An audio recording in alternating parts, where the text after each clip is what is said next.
What's up, everybody? Got a cool one today. So I had a cancellation on one of these. It was supposed to be episode 7, and they had some serious stuff come up with their child. So we're gonna reschedule that one. And then out of the blue, somebody messaged me and asked if they could jump on the phone call with me. And I said, look, if you can do a YouTube video, I literally have an opening right now. We can go. So we're gonna bring on Colin. He said in his message, and this is all the information that I have, that he started his bounce house business recently, and it appeared from his profile, like listed on his profile, that he has another event rental business too. But he just started his bounce house rental company, and he's running into some problems, and my expertise could come in handy. So we're about to bring Colin on and get this show started. So this will be episode number 7. If you're new or a returning viewer, please subscribe. I can't say that enough because 20% of people that watch this is subscribed. The other 80% are unsubscribed. And that number kind of throws me off. It kind of makes it wild for me. So please subscribe, hit the bell if you really love me. For those of you listening on the podcast, please subscribe to the podcast. If you have like 1 to 2 minutes of your day, go leave a review, give me some stars, type a little review. Let the world know what you think of the podcast. That means the world to me because it helps grow the podcast and spread the word. But anyways, let's keep this one nice and tight. Let's get into Colin. So let's pop him on the screen here.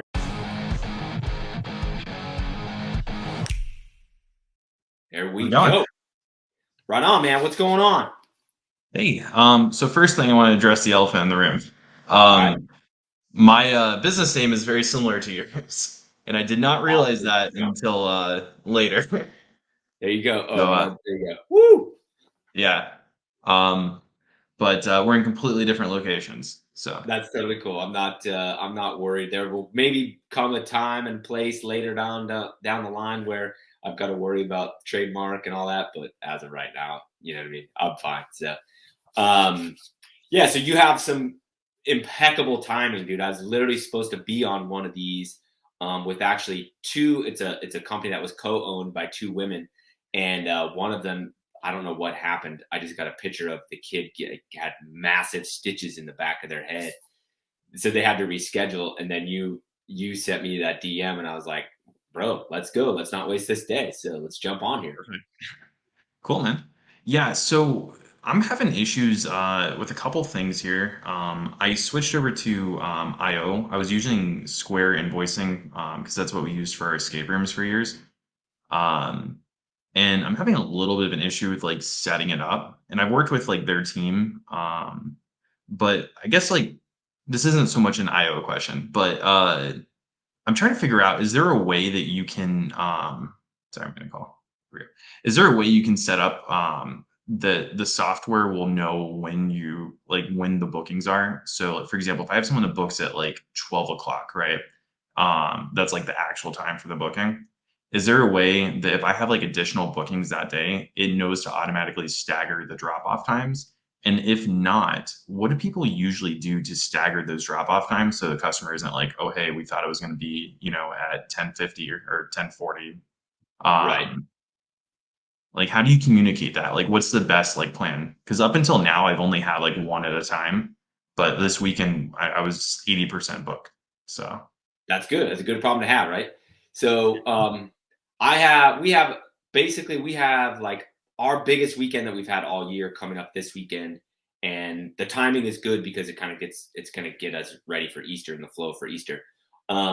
But so what I do is I let and I don't know the answer to your first question where you can restrict the person from booking at 12 multiple times, because the way I got around it, or that I do get around it, is I set the drop off times for basically what's going to be convenient for us.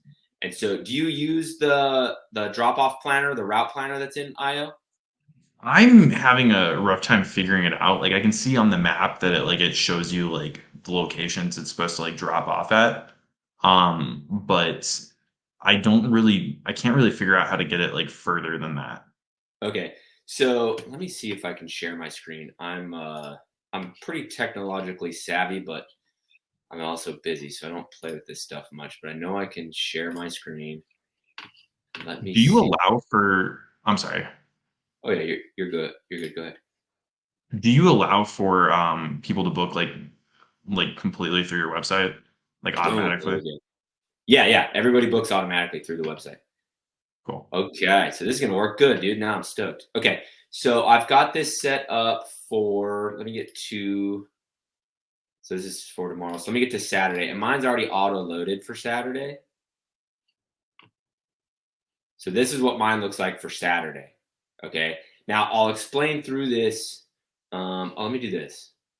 I'm going to take a screenshot of this real fast, just so I know it, because this took me. This one was a doozy. This one took me a while to get that right.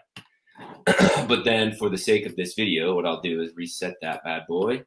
And so then, this is what our weekend looks like coming up. Okay. So this side is your setup. So this is everything that's a drop off, and then this is everything that's a pickup. And so what I do is I'm gonna come in here and hit this auto load button, and this is gonna be perfect because this is gonna auto load so jacked up because we're so busy. It like couldn't figure out how to do this, and I had to practically do it manually. So here's what it spits out, right? So I've got two people that are not even getting slides, period. A third vehicle. We only have two trucks. I can run a third. I have access to a third trailer, but we don't need to run three, as you saw. Okay, so let me get back over here. I'm gonna open this up. Drag it. Oh, it's not gonna let me drag it to this other side. Hold on, bear with me. Don't criticize my messy desktop. Trust me, I know what's going on. Mine's not Okay. Okay, here we go. So basically what it's doing is these times, and I've literally never seen this happen until today. These times for Saturday are so close and so tight and so jacked up. My assumption is that the software couldn't figure out how to do this.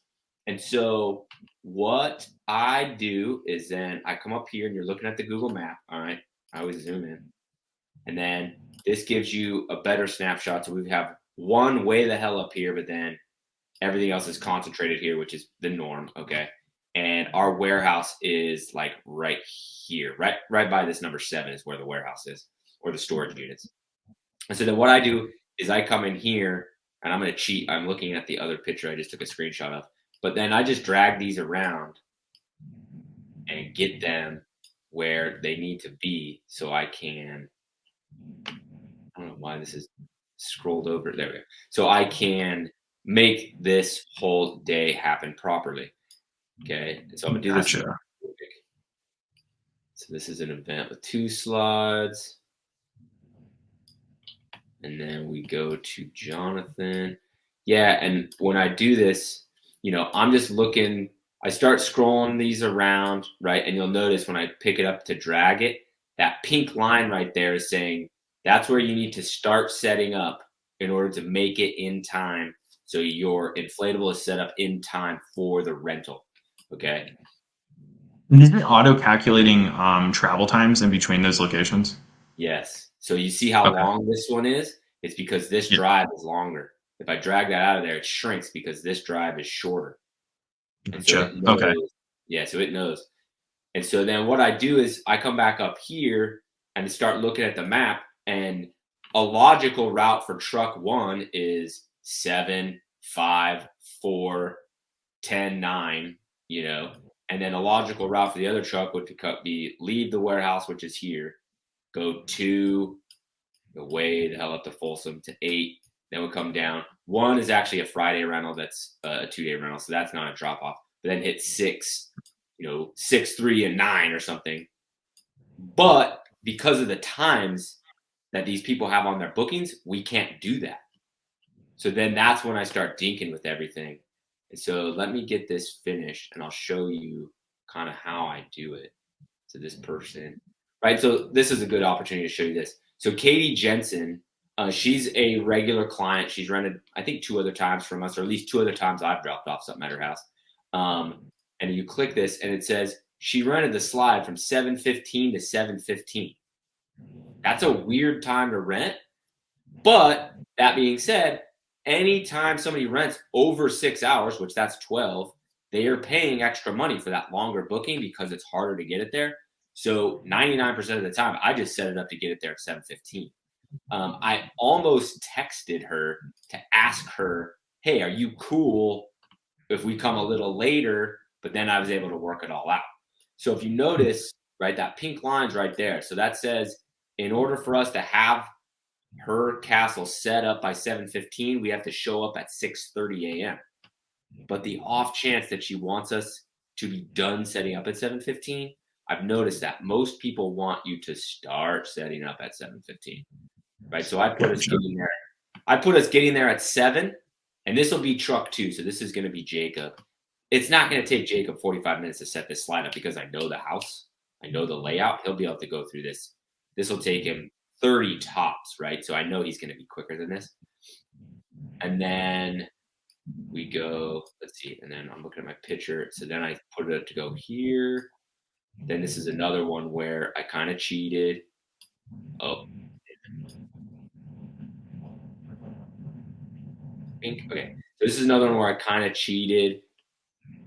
Jonathan and then Alex. Yeah, where this one is kind of the same deal where we're going to be done setting up, quote unquote, by 9:45, except for it'll really, and they wanted 9 a.m. But I know Jacob's going to beat this time. I know he'll match this time, and I know he'll be faster than this. So he'll probably be done with that by 9:15 ish. But either way, so that means we'd be there by like 8:45 or 8:30. But worst case scenario, we'll be there at 9 instead of set it up for 9. You know what I'm saying? Yeah. See, I feel like a lot of my customers so far, they have like a hard expectation of like, we want you here at this time. And I mean, how do you like, I guess, inform the customer like, hey, we need like more of like a delivery window and we'll get with you like about the actually drop off time.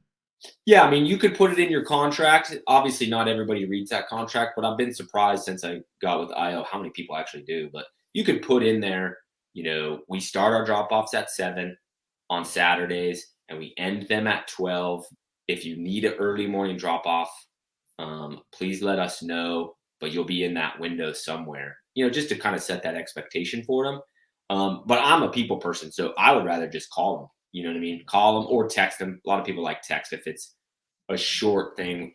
Hey, instead of us getting there at 9, can we get there at 9:30? Whatever. That's a short, good text. If it's a longer conversation, I just call Okay. them. But then that sets it up. You know what I mean? To where you're gonna have. So all these drop offs should be fine. I'm gonna reach out like I told you. For Katie, I'm not going to call her and tell her, hey, sorry, we're going to be at 7:45 a.m. We're cool. We're going with that. I have a good relationship with Colin. He's run it quite a few times. So I'll just text him. And then I've been emailing with the representative of this company. And so I'm just going to email her and say, hey, we're going to be there at this time. Is that cool? And then with Alex, I've got to figure out what to do with Alex because I don't know this person and I haven't had any conversation. They want it at 9 a.m. to 6 p.m. I'm like, dude, that's a long 9 to 6. That's a long freaking rental. So I'm sure they won't mind. But the other thing that I do, so these are all based off of how long you tell IO the setup time is for. And then, but I have, so if I go over here, let me get into.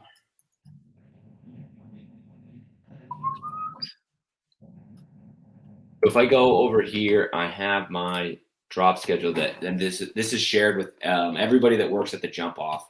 This is shared with them, and this is last week's. But I set up. Let me do this real fast. It's still loading.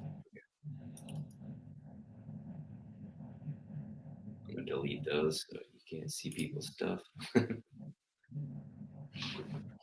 Okay, so then what I do is I take this route from IO and then I input it into this, but I put the times that I know it's going to take us. And so the reason I say that is this first setup is Big Kahuna combo with tables and chairs. I'm going to have one of my most experienced guys in my truck with me because I'm kind of training him to be a driver. And so I know this setup is not going to take 45 minutes. It's going to be like 20. So in Okay. here, I'll be a little more generous, but over here where the time is for this drop, I will put in there that's going to take us maybe 30, maybe 25, but I know it's going to be super fast. I just got a brand new Rolls All Dolly that is just right. Words can't describe how incredible the machine is. It has made, I'm already fast. It has made me so much faster, right? So then I go through and build what the actual times are going to be. And then based off of that is where I communicate with my clients. Okay. Does that answer your question? Substantially, yeah. Thank you. um, Yeah. And so it's mm, kind of, the way I look at it is those times they put in, we're shooting for those as much as we can, but it's not a hard fact of a time. Like I start at 7. That's it, is what it is. Those people that are in Madisonville that are close to where we're based, they're getting, one of the ladies texted me today. She said, I don't know if I'll be up at 7:15. So just text me when you're on the way. I was like, that's totally cool. We'll do that. so that's pretty standard then. That it's just usually kind of more of like a drop off window compared to like a specific time. Then. Yeah, we drop it off at the time that's convenient for us. And then when I go through and make the pickups, so let me put this back on the screen here. So when I go through and make the pickups, so this is our Saturday evening pickups, and then this one Jacob had to clean on site because it went out the next day. But I don't use the IO. Like I don't use these pickup times that are in here. I don't do this. We pick Okay. them up. We pick them up basically at our leisure, at our convenience. And so, and actually, this is the first week that I've actually made this decision. But based on some feedback that I had from a client, and then also based on kind of the way the competition is around me, I'm the only person around me that does hourly rentals. Everybody else does Friday to Sunday for less money than I charge.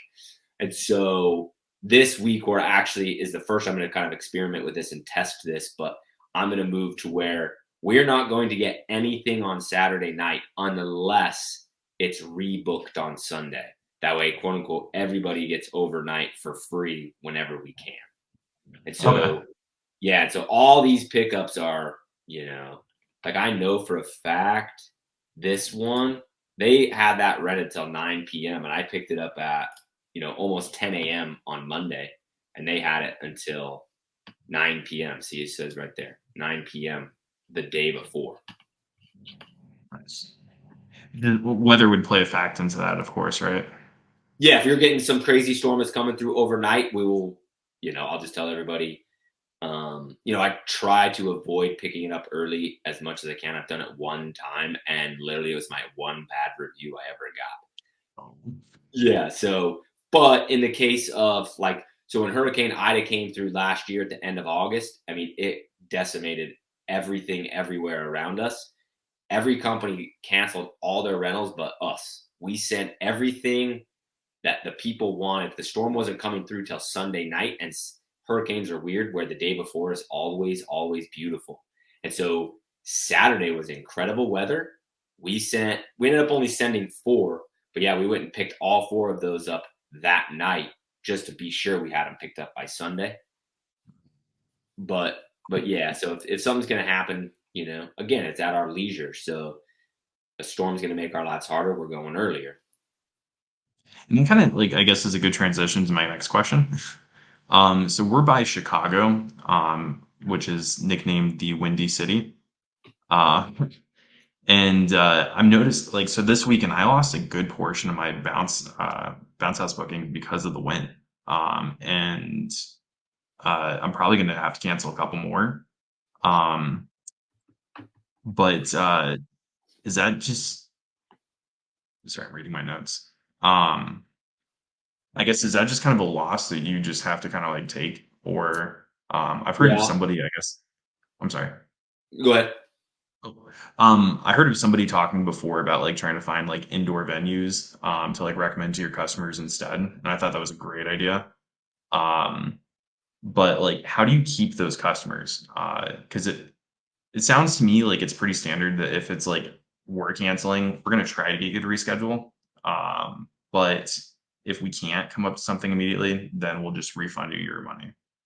Yeah. I mean, So I is think that that's the best way to go about it for sure. And the wind, America has just been very windy this year for whatever reason. So the wind has kind of been a hot subject, right, in the industry.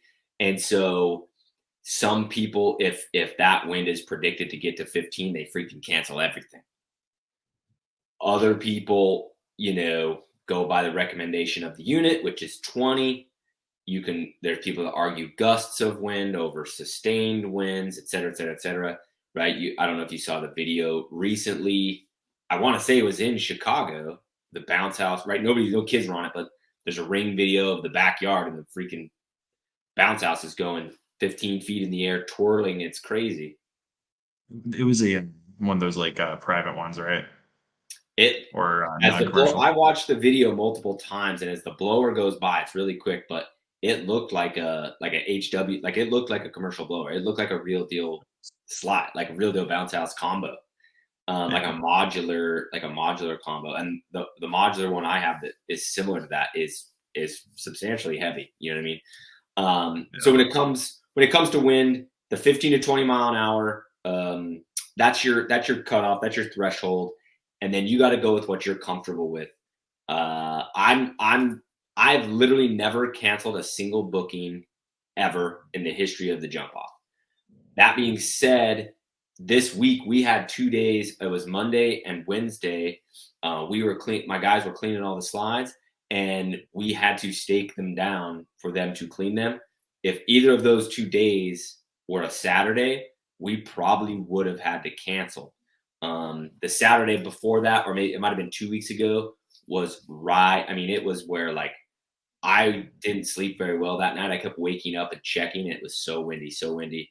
The wind had died down, and so I made a decision to send everything and just make reiterations to the guys. Stakes gotta be vertical all the way in the grass. Don't mess around. If it's super soft, what we'll do is we'll take one of the lashing straps and put it together so it's a giant loop, and then put Oh, another stake off to the corner to try and find firmer ground. okay. And we had no concrete rentals that day, so we weren't sending any sandbags.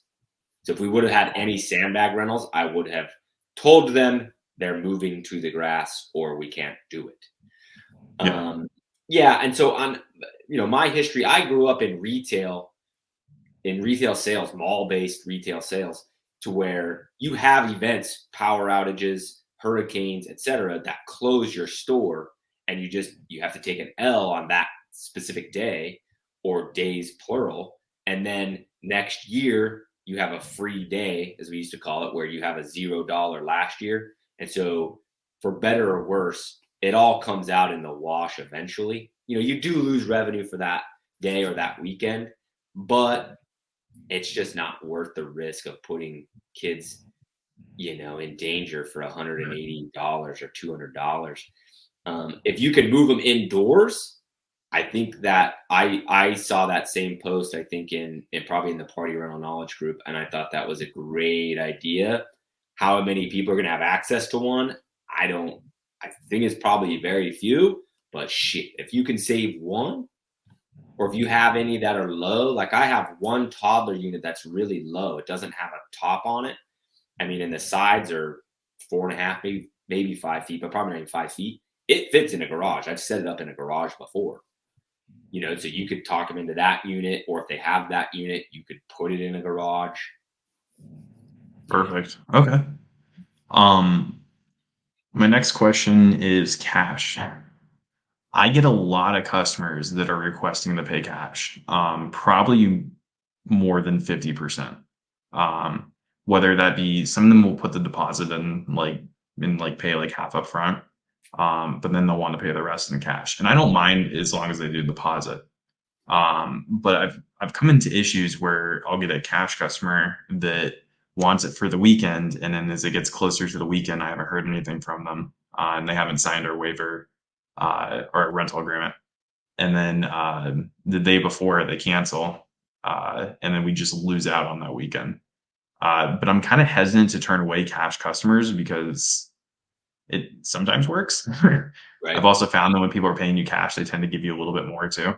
Hmm. Um, but I'm trying to figure out like is it worth the risk of losing out that like, somebody that's gonna pay with credit card is more likely gonna stick with it, because they feel, there's commitment to it. Whereas somebody that's gonna pay cash just feels like, I haven't done anything yet, and I can just, let it go. Yeah. So what we do is anybody that wants to book has to put a $50 deposit on a credit or debit card. Period. End of story. There, I haven't run into many issues with that, but I have had some. I don't get hardly any bookings through Facebook Marketplace anymore, but I keep all my units on there because Marketplace is free. But I did have one where they were they were going back and forth, and then they were trying to figure out. They like, well, can you hold it till I get paid so I can pay the deposit? I'm like, dude, it's a $50 deposit.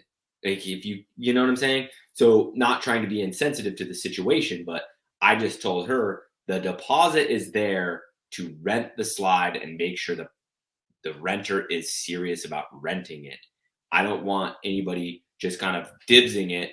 Oh, dibs, we'll take it. And then we changed our minds. We're gonna do a barbecue instead. So it's 100% of rentals have to be, or I'd say 99% of rentals have to be deposit on a credit card. If I've got a customer that's rented a whole bunch of times for me before, that they just text me, right? Hey, I need a slide on this day. I want the pirate one. I have one, Jessica. She does that, and how she has my personal number, I don't remember, but she'll just text me. I want the tropical one on this Saturday. I literally just go in, click, click, click, do, and then they pay in full when we get there because I know they're not flakes. She's rented freaking 10 times from me, probably. You That's know, awesome. but anybody else, $50 deposit's got to be on a card. And the booking is not locked in. It's not doesn't move to confirmed in IO until they pay that 50. Okay, cool. Um, and then that pretty much answers like my business like aspects like of questions. I do want your opinion though on something that I recently saw at a trade show. So I'm pretty involved in like the haunted houses in our areas. Um, our business actually does like the whole midway for a haunted house in Chicago. Oh, Um, and I saw this thing called Jelly Ball, which I'm sure you've heard of. yep. And there's two different vendors there. I definitely have an opinion on which one's better. But I saw a post recently on the Facebook page for the party rental group, uh, and somebody was struggling with trying to get their Jelly Ball business up. So, have you heard about other people doing Jelly Ball? And if so, like how's it been for them? Um, I know my concern with it is you could go to Walmart and essentially buy these no different than an airsoft gun. So there's not really that like commercial and grade aspect to it where it's going to be more reliable or any really different, especially after testing these guns. I think Jelly Ball in particular, that brand is the better brand and does seem to be a little bit stronger than one of the other brands I saw. And then I did speak with one of the owners at the convention, and they told me that they try to market more towards like party rentals and rental businesses rather than like retail. So I just want your 2 cents on this one. For sure. And I do know what Jelly Ball is. I know about it. I've never looked into offering it. There used to be somebody in one of those groups that was like the Jelly Ball King, and was just anytime anybody would post a question about thinking about adding tables and chairs, what do you guys think? He'd be in there. No, don't do it. Do Jelly Ball. But it's not something I've ever looked into deeply. So I would say you're definitely more educated on it than I am from an aspect of an add-on to your business. My belief is whether it's a foam machine, tables and chairs, a popcorn machine, jelly ball, Nerf, gaming trailer, whatever, the more effort you're going to put into it, or the more you believe that it's going to be successful, the more success you're going to have. If you just treat it like a turnkey add-on, that's let me do jelly ball, it's going to print money, I don't even have to do anything, I've already got all these clients, it's always going to fizzle. And so it sounds like you've done your research. And then from an aspect of it, you can buy it at Walmart. I did not know that, but the thing that popped in my head as soon as you said that is that's a pain in the ass for the customer or the parent, I guess you could say, to go buy, right? They got to do all the research you just did for Hmm. one party, and they got to go buy all that stuff. And that I don't see that as a realistic option. Put it this way. Like, so we got a pool built on our backyard, right? And so the equipment jacks up the lawn and everything. So my good buddy works for a company that does stormwater. And so he knows all about fixing jacked up yards. So I had him come over and he starts talking in language I don't know, right? Because he's talking fast. But immediately I realized this is not Nick can do it in a day job, a couple hours job. He's talking. He's going to get one of his guys that works for me to come, or for him to come and do it as a side job for me, and telling me he's going to probably charge me $500 and it'll take him 4 hours. I'm like, holy shit! It's going to take a professional 4 hours, right? And I still have to rent a skid steer for this guy. I'm like, yeah, I want no part of this as a DIY standpoint. Send your dude. I'll pay the money. It's just not worth my time to spend God knows how many days to do it wrong, how many times, and go back to Home Depot. And who knows? I would rather spend the money to get John's guy that I know could do it in 4 hours, boom, to be done with it. A jelly ball, if you can market it properly and get clients, I don't think you have a worry of the Walmart, because I mean, you need like the ultimate Pinterest mom to be able to pull off a dope jelly ball party. You know what I'm saying? It So exists though. it's true. It's true. But they weren't going to rent from you no matter what you had anyway. You know, Yeah, fair. that Pinterest mom is making the dope cake, not going to a bakery, making all the dope, decorations. She makes her own balloon arch. She's not paying the balloon arch lady. She's doing everything. You know what I mean? So besides something like a bounce house that you only get if you hire somebody, yeah. So if you're dead set on it, I wouldn't worry about the Walmart aspect of it. I would worry more about the marketing aspect of it. Whether I mean, you're in Chicago. There's that market's so enormous. You could rent out anything in Chicago and be successful because there's it's so huge. But I think you'd be fine if you put your 100% into it. I appreciate that. Yeah. It's I don't know, it looked interesting, and I know there's like different ways that would like help us with like our midway games, because there's different like shooting games you can do with it. But Mhm. Oh, I've seen so those. Those are cool. Yeah, those are yeah. cool. And then so this I guess would be more of a question for like people like more starting out. Um but I remember I actually reached out to you when I was at IAPA, and I was asking you about Jump Orange. Okay. Um and I ended up buying a unit from them. I bought their Arctic combo, and since I've that unit has come in, it's been my number one renter. Like every day that like or every weekend we've had bookings for it. In fact, we've had more bookings for that than any other unit. And I kind of split up like what you recommended, because you recommended purchasing used if you can, because you can save a lot of money, and I definitely did. Mhm. Now they all had like issues with them, but I found a guy that was pretty good at repairing them, and so they're in really good shape now. But it still seems like that new Jump Orange unit is just like killing it in regards to the rentals. I even raised the price on it. Um, so yeah, I don't know. Is there like just something switching in the market? Like, are people just wanting these like newer like marbled colors compared to like the rainbow like traditional like red, yellow, and blue kind of? Yeah, I mean, as the industry has changed and just evolved from, as long as it's a bounce house with a slide and a basketball hoop inside, we don't give a rip what's on it, to, and this is kind of my theory, but as the big dogs got real big, and you have the littler people that start to branch out and go make a name for themselves, they've got to do something, right? And so that pushes the envelope to where you've got these designs. My experience is the same. Anything I have that's plain Jane or primary colors is fine. Anything I have that's tropical does better. It might be because of my climate. I don't know, but tropical stuff does good.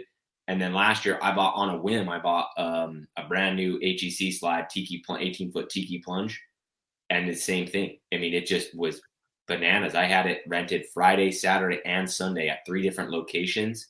Multiple, I'm talking $900 a weekend. This slide's making it crushed everything out of the blue, and so I don't know. I mean, that's good news because I have I just got a brand new jump orange unit too, and it goes out for its first. It's a 19-foot slide, so it goes out for its first rental this weekend. So I'm hoping it's fire just like yours. But one thing so how many units do you guys have?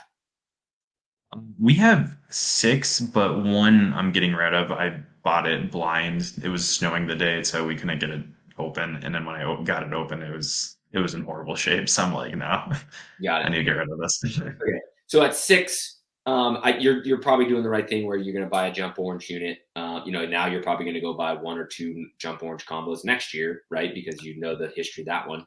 Then you're going to go buy an easy slide, an HEC slide, spacewalk, like whatever. You're going to dabble. That's what I've been doing. I've got one from pretty much every manufacturer now, except I don't have a bounce water. That's the only one I don't have, but I've got at least one from all the big major names, right?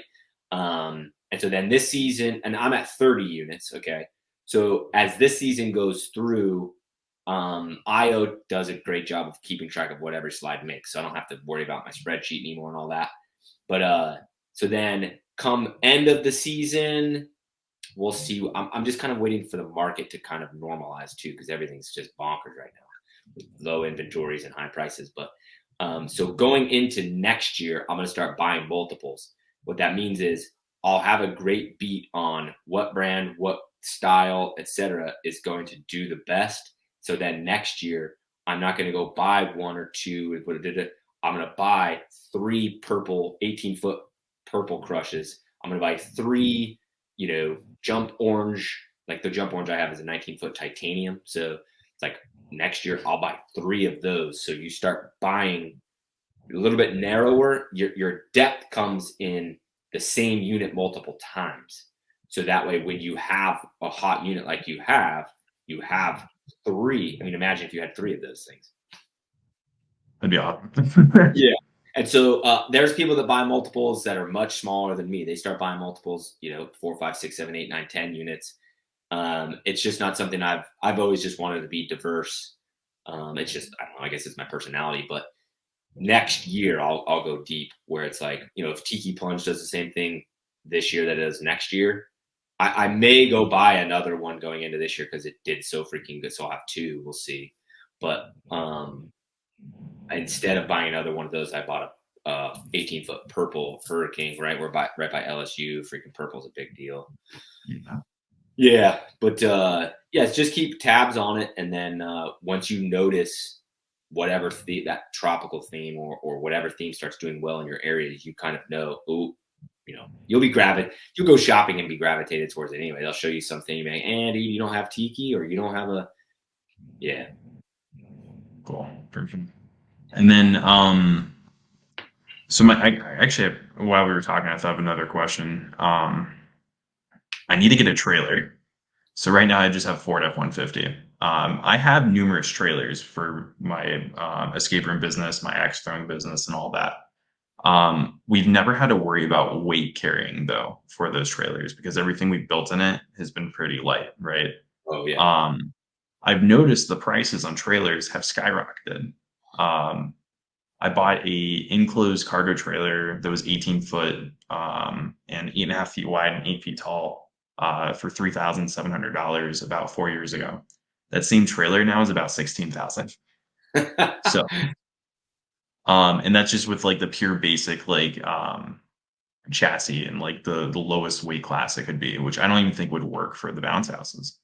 So I'm curious, where do people look for their trailers in the industry? I've seen that a lot of people are using those more like garden like style kind of utility trailers Yep. compared to enclosed. I would definitely prefer enclosed, but whatever I can afford right now will be better than nothing. Yeah, for sure. So my two trailers, I had custom built by a guy. He's up in Mississippi. He builds trailers. And same thing. My red 14-foot trailer, that again he literally built for me was like $1,550 when I got it built in. I probably ordered it in like May 2020. Now that same trailer is over double the price. Like what? It's just crazy. And so I hate my trailers because I got them too narrow. I just miscalculated how wide I needed them. And so they're 6 feet wide which is fine for combos and bounce houses. But as soon as you get a slide on there, you can't get two slides next to each other. You have to offset them, and it's a pain. But it's like trailers have gone skyrocketed in price, like you said. So I'm like, whatever, dude. I'm just rocking with 6 foot wide trailers, no biggie. I'm a huge fan of the utility trailer. This is a very long story, but I had a 14-foot cargo trailer for about, it might have been 2 weeks. I always say it was a week just for the sake of the story, but, and I was using it for deliveries. There was conveniences to it. Your cords hang in there. Like I put a thingy on the wall that hold the hammer, like whatever. And then I could lock the door and have a dirty, bounce house in it for 2 days and not have to worry about unloading it and going to the storage, whatever. But it was heavier. It was less gas mileage, right? Less aerodynamic. Like there's a lot of thing. And then the other thing I didn't like about it is if you load the slide in the wrong order, the trailer in the wrong order, you have to take everything out to get to the front one. With a utility trailer, flip that sucker right over the rail. And so me personally, I'm a big fan of the utility trailer. They're also way, way, way, way, way cheaper than a cargo trailer, right? And so there's not many. I was actually looking. Every now and then I'll type it in the marketplace to see if there's anything out there. There's near me. There's little to nothing that's decent because the trailer market's just so crazy. Nobody's selling their trailers. From there, I mean, you can get, like, if you wanted to go quick and easy, like my first trailer, I bought from Lowe's. Like it was Thinking about gangster, that. like little teeny skinny wheels. Like it was one of those the wire mesh trailers. Yeah. Yeah, and it worked good when the company was, your size. As soon as it started getting to where, I needed to fit more units on it, that thing got, you're taking 2 or 3 slides out, come back, pick up 2 or 3 slides. It got to be a lot. But, it was cheap. I got that trailer literally, I'm not joking, for $600 brand new. Nice. This is 2019, but that same trailer now I think is 800 or 900. So those trailers aren't as nasty of a price markup. And the cool thing about it is the trailer market, right, is so hot right now because the cost of materials is so high. You can freaking resell it for almost what you paid for it. Like I resold that trailer for more. I sold that trailer for $750 about 2 months ago, and I bought it for 600. Yeah. Yeah, so it's like That's what we did with our cargo trailer. I was debating, we have multiple like mobile escape room units. And I was debating if I wanted to keep it as an escape room or if I wanted to convert it for the bounce house business. And I had an offer from somebody that wanted to purchase a mobile escape room, and so we just sold it to them.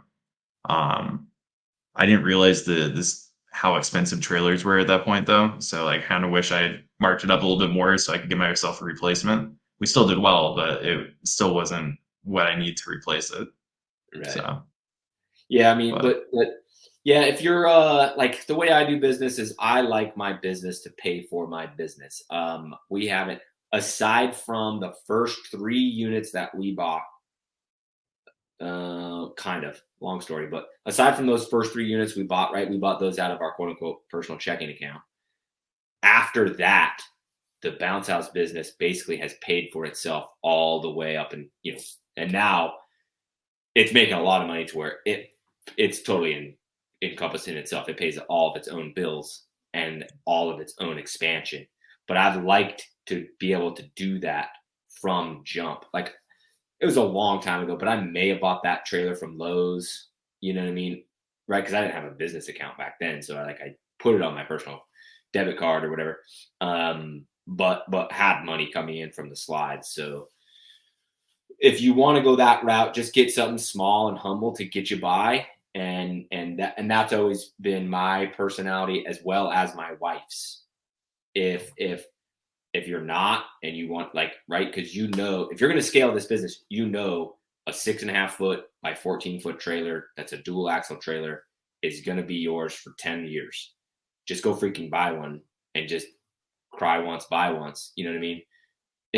And be done with it, and then you don't got to freaking worry about it. I go the other way where I scale up slowly, but cool. Thank you. yeah, you're very welcome, man. Any other questions or anything? I'll double check my notes, but I think that really covers a lot of it. Cool. Um, yeah. Let me ask you a question because I've seen some controversy on this. Um, so do you do apartment rentals and then do you also do park rentals? And then what's your takes on that for like newer businesses? So apartments, I've never had one at an apartment. Okay. My gut tells me I would probably do it, but not be too stoked about it. Like I just don't turn customers away. It's just not my. And by the way, I give no shits about the money. Like, right? I do not do this all for the money. I do not whatever. Like the money is my scoreboard. Like I love big weekends. I'm gonna make X number the dollars this year. I'm on pace for this year. But I don't, dude, I wear a jump off shirt and flip flops, and right, my wife buys me expensive running shorts, but you know what I mean. I wear Lululemon shorts, but she buys those. I'm not, right. So I don't care about the money. It's the humanity of it, or the, if somebody calls, they live in an apartment, they want a bounce house, like you're not getting a bounce house as a kid. You're not getting a bounce house at your party when you live in an apartment very often. And so my for me to be able to say no to that, I just don't think I would. That being said, I never had, where I live is very spread out, and Louisiana doesn't have a ton of apartment complexes, so it hasn't been an issue. With parks, yeah, I 100% I do parks. I had one at the state park out in Mandeville last weekend, and then I had a phone call yesterday where they're like, asking me, the park says you got to have $1 million policy and it's got to be certified in their name and da da da. And I like interrupt the lady. I said, I was there last weekend. I can do it all. Like we're good. Book it. Go on the site, book it, put the thing, and just let me know, and I'll send the park back over. What they need. Um, Cool. I don't understand fully the apprehension with doing a park rental. They're not any harder if you ask me. You do got to go get it, right? So their parties from 11 to 3. You got to go get the freaking bounce house at 3 or 3:30. But That other, was the concern that I had read was just that aspect of it, or that sometimes they may leave early and just leave your unit unattended. I did have a busy weekend last year that was a little bit later in the year, but similar to this time, where I just didn't have another driver, just because I haven't hired one yet. So we went and did everything. And we had another actually side job where we were helping somebody move, this little junk hauling side gig I started up last year that I decided not to scale, so I don't do it anymore. And so just because that junk haul job was in the middle of the day, we just left the castle deflated at the state park, different state park, but this left it deflated at the state park for, I don't know, maybe 2 hours, but it was just like no different than anyone's backyard. I don't know. I'll say this though, around me, a lot of the operators and a lot of the other companies do, they do full weekend rentals. So they'll drop off Friday, pick up. Most of them will pick up Sunday or Monday. They do that because for two reasons. Number one, it's easier.